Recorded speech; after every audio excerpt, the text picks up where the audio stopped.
and welcome to week 3 of Baking Through Lent with Rhi. Today we are making apple blondies and we're looking at the story of the Last Supper.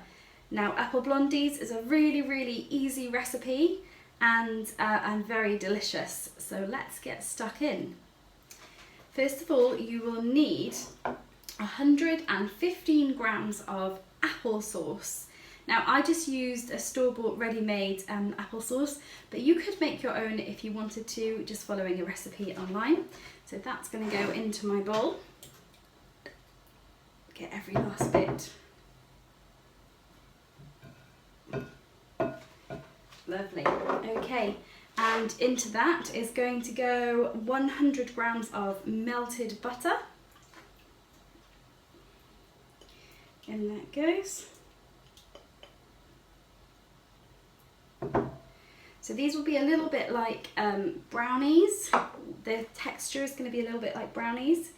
And into that then we are going to put our flour, and we're just going to use 70 grams of plain flour. In that goes.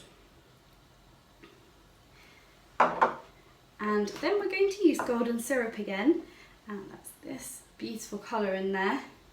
That is 3 tablespoons of golden syrup. That's going to go in, and that's going to make it really nice and sweet. That looks delicious. And we're going to add 1 teaspoon of cinnamon just to give it a really lovely flavour.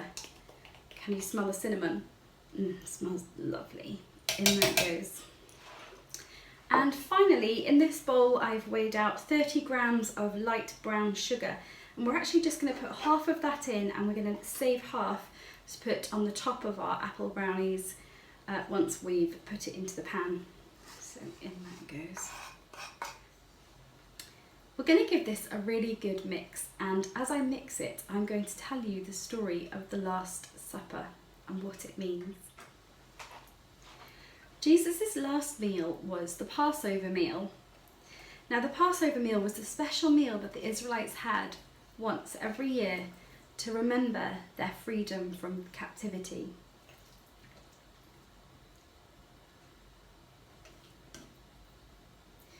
To celebrate Passover, they had a special plate that had lots and lots of different items on it. So like we had our different ingredients that we put into our bowl, the Passover plate had lots of items on it. And this is what Jesus would have been sharing with his friends at the Last Supper. Each item on the Passover plate has a special meaning to the Exodus, which is simply the rescue of God's people from Egypt long ago. God's people had been forced to do hard work, particularly building or buildings of all sorts for the Egyptians. Harroseth is a sweet brownish sort of paste which reminded the Israelites of the cement and the mortar that they had to use to put together the building blocks of these spectacular buildings. It's a bit like what we're making here with our applesauce. God's people had to leave Egypt really quickly, so all they had time to do was make some flatbreads for their journey. They also drank wine along their route, and that's why at the Last Supper bread and wine are shared. And bread and wine is a symbol that we still use today to celebrate Jesus and remember his death and resurrection, which is what we're looking at Easter. Jesus would have shared these things with his friends at the Last Supper. If you'd like to read more of this story, you can have a look at Mark 14 verses 22 to 25. I think our apple blondies are ready to be put in the oven. They're all nice and mixed through. Now, you can always double this mixture if you've got a large family and you'd like to make more. What we're going to do now is find a small loaf tin to put them in. I have my baking tin here, which I have greased and lined, and we're going to get all of this lovely mixture into that tin. I've preheated my oven to 180 degrees. Let's get all that in there. I've got all my lovely mixture into my tin, and I'm just going to smooth it down a bit. It's quite a nice thick batter. Make that top nice and flat.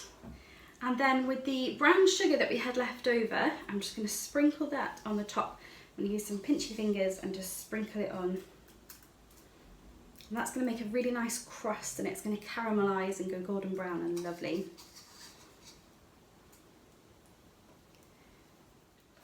I'm going to put my apple blondie in the oven for 30 minutes or until the top is nice and golden brown.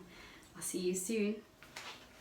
So my apple blondie has baked, it's come out of the oven, it's a beautiful golden brown colour and it smells absolutely amazing.